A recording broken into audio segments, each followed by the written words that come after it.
Hey, welcome to our weekly update of Full Circle Refuge. This is Devon Harris, the CEO and the director of Full Circle Refuge, which, if you just stumbled on us, Full Circle Refuge is a juvenile justice ministry, and it's to see Jesus transform the lives of juvenile offenders and at-risk youth. Again, I thank you to everyone that's been watching our videos, especially the one we put out, myself and my queen, Miss Sun. Thank you for enjoying that and guessing what kind of tree that was. We are enjoying the fruits of the persimmon tree. We used our, what do they call that thing?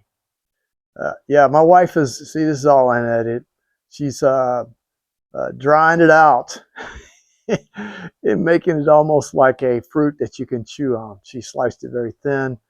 The geek out here, I used our solar system to do it with. It's pretty cool because the dehydrator, see, it's always going to come to me sooner or later. The dehydrator was using about 380 watts about every 10 minutes and dropping down to 17 watts. I know this is probably irrelevant to most of you all, but to the geek in me, if you know me personally, you know this is a cool factor. So it was using that, and it took about almost 24 hours to do the dehydrating, and it came out well. So we saved a lot of electricity. Yay! We saved a lot of electricity, so we were grateful for that.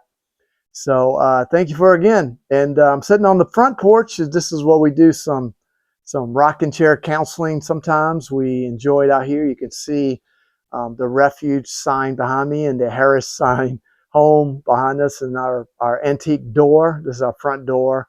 Our porch is pretty long, and we can have some good meals out here, some good meetings out here if the weather is not right. Sometimes we do our fires right here, not doing a fire on the porch, but we have our same conversations right here.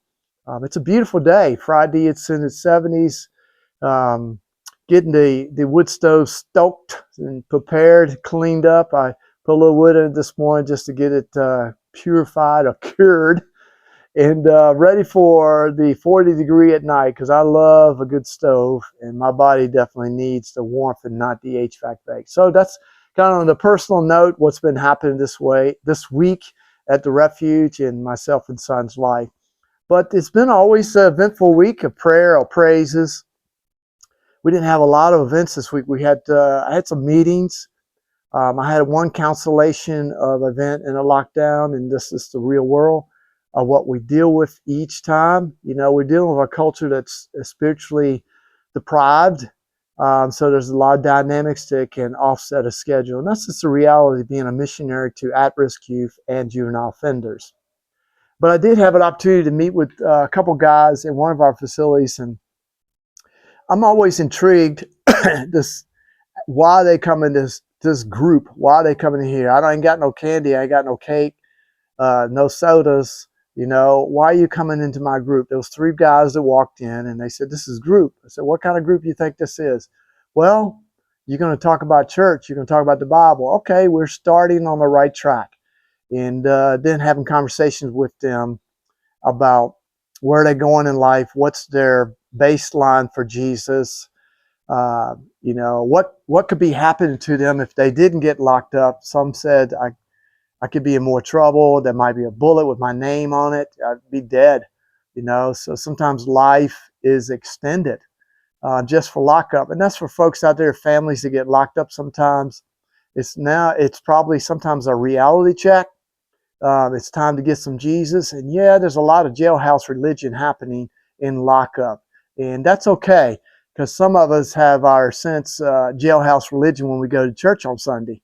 We get a feel good, and we think we're all in good with God, and then we go back to the same old. So it ain't no different. They're in shackles. Well, in church, sometimes folks are in spiritual shackles, and they don't even realize it's happening. So the reality is we had a great time. It was a win-win when I came out of there. It was very encouraging. Even one young man was quoting some scripture, and he was very encouraging. He even had a journal with him that I didn't give him. He had his own journal that he's been having conversations with God. So that's hopeful. That's hopeful for what we do. Sometimes there's not a lot of hope We come out with our tail between our legs in a sense, thinking, I don't know if this is worth it. I've been defeated, but we keep going back. I've been going for almost 20 plus, 25 plus years. Why not?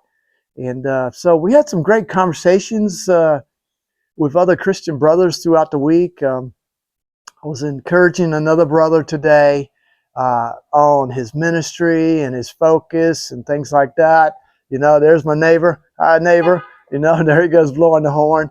And so the reality is we have some encouragement about that and actually reiterating the state of emergency of having 60 men speak to 60 young men. My dog isn't showing up. This is Miss Dakota, the Siberian Husky, and I hope he doesn't mark anything.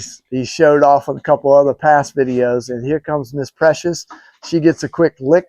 She's a happy dog, and she's probably going to bark because somebody was in our front yard. But getting back to our meetings, just having conversations and be encouraged by there is hope. I want my timing sometime, but God's timing is always perfect. And I continue to ask my prayer warriors, intercessors to pray for these 60 men to go to one of our facilities to be 60 mentors to 60 young men. And this is the dynamic of, as I've spoken before, that's working. We work within the confines of what we can do. You know, back in the 90s, I could do Bible discussion groups with 30 or 40 young men at one time in a facility and not have any issues. But because of safety and security these days, we're only getting to see maybe 3 to 5 young men every time we go in to do a Bible discussion group. But it's really no relationship happening. There's maybe even getting to evangelism or awareness of God. And then if you think you're feeling pretty consistent, then the next time you go in, there's Coda. I must have dropped something in my pants when I had lunch. He's checking to make sure it's not edible. But, but the next time you go in, you might not see the same guys. So it's very inconsistent these days, but we continue to go. We're not going to give up. Jesus didn't give up on us neither. So I'm not going to give up. And I ask the folks to come alongside us not to give up.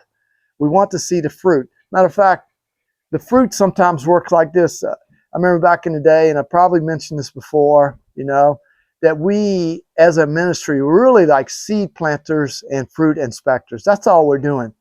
Now, sometimes this stuff might show up years later, and it's when we're not expecting.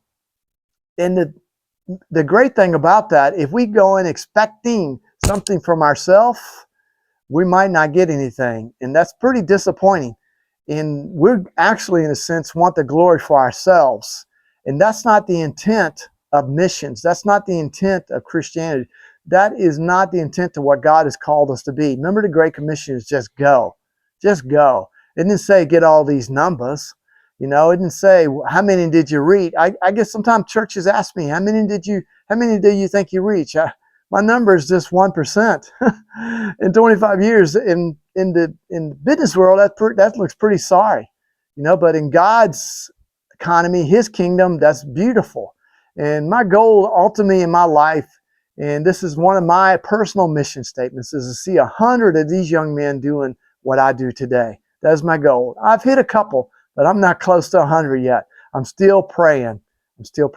But sometimes God gives us the fruit. He allows us to get to see the opportunity of something that was planted years ago. I get that random call, that random letter, whatever it may be, or that's that encouragement text. You remember when you said this or whatever? That's when God changes my life.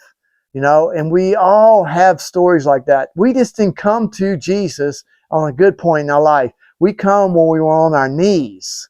And so that's what we're looking for. We're just seed planters and fruit inspectors. So continue to pray about this process.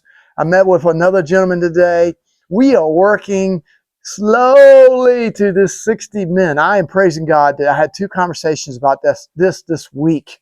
So I'm looking forward to it. Again, it's great opportunities for you to come on board. Pray for brothers out there that are succeeding in life and they have a story. Guess what? We all have a story. We definitely do. So don't count yourself out. The reality is that's what we're seeking for. I'm really diligent about this, asking for prayer. You know, another thing is we're getting ready for our Christmas events. You've probably seen the main video. We talked about that. Every day there will be something coming out, links, how to sign up, how to get your background check, so you can be part of this great event that the church folks, church people get to come in and impact young men and young ladies during the December months of Christmas. The Christmas month, the Christmas month of December. There it is. That's what I wanted to say. And so please don't counsel yourself out. Plan for this. Look for updates. We have this December 17th at the Augusta RYDC, and the times will be 10 a.m. to 2 p.m. It's on the wind. I know it's like I work. You're going to try to cancel. Start to work and pray that God gives you time off, because we need an army of Christians out there serving these young men, 60 young men that there. We want to overwhelm them with people serving them on the 17th. You got to get that one-time volunteer background check done. It's very easy. All you got to do is email us or go to our website, fullcirclerefuge.org, make contact with us. We will respond soon as possible, and we'll get you that information, get you started so we can get you on track and scheduled for December 17th. There's other events that's going to be happening. We will be serving 6 facilities this Christmas or December, the month of Christmas. It is like, feels like that sometimes, you know, but we have 6 opportunities throughout the CSRA, and some just like maybe an hour and a half from here, that we will need assistance this year to serve young men and young ladies a Christmas meal, the Christmas story, and really encouragement, and serve some meatballs and say Merry Christmas. Another thing is, I finish up this video and get ready for the weekend and our Sabbath. I'm looking forward to it. I'm looking forward to fellowship and conversations with my wife, worshiping, maybe even around the pit tonight, a good fellowship meal, just rest. Rest is so needed. But one of the things I share with you, let me pull down here. We've always sharing this book. It's called The Way Out. It's a book written by an affiliate ministry called Straight Ahead Ministries. They wrote this many years ago. It's very simple, thin looking Bible. It's about 5 kids that were in a YDC type environment that are successful today. And the reality is, it doesn't cost us much. It doesn't cost that much. We order a bunch of these, and these are like hotcakes in the facilities. Kids jump over tables trying to get this book called The Way Out. And I'm appreciative of several ministries that support us or purchase these for our ministry. We love this book. We're going to continue giving it out. But I've actually had a brother, close, local, in ministry, a fellow vet that wrote a book. And it's very powerful. And it just resonates with what I'm seeing in the culture today, especially young men. And it actually taught me some things about myself. And we're getting ready to pull the trigger on this book. And we just need your assistance. If you'd like to pull the trigger on this book too, you know, purchase some additional books to send to us. We would like to get this in every kid this year, maybe during Christmas, and as we go into the new year. Matter of fact, this book, I am encouraging our mentors to use it on a weekly basis as their curriculum, as their conversation. It's by a friend of mine. His name is Dexter Peggins Jr., and it's called Dear Son, the words of a father to the heart of a son. And it's powerful. This book is powerful. It's impacted me. This is the brother that wrote it. Hey, Dexter, I've met with him this week. Man, just a heart for ministry. Man, I'm telling you, this is where God has led me. This book has been sitting in my shelf for almost a year. And during my Sabbath time, this is what I've been reading with the Bible, paperback Bible, and all my other journals. But this has impacted, and I'm ready to get this in hands of young men. Can you help us with that? You know, just Google this. Dear Son, the words of a father to the heart of the son. You know what I'm going to do. I'm going to put it in the notes, the comments, so there'll be a link there if you'd like to assist us. You know, if you like to, somebody maybe need this, please purchase this and get them to them, you know. I appreciate it. Again, thank you for your time watching. I'm getting ready to enjoy the rest of the afternoon, getting ready again for the Sabbath. This beautiful weather. Thank you, Jesus, for this beautiful weather you've given us. Our Creator has given us a sense of fall season here in the South. And with that, I'm going to go ahead and take care of what I need to do. Go do business with the King. Go serve your King. I'm out.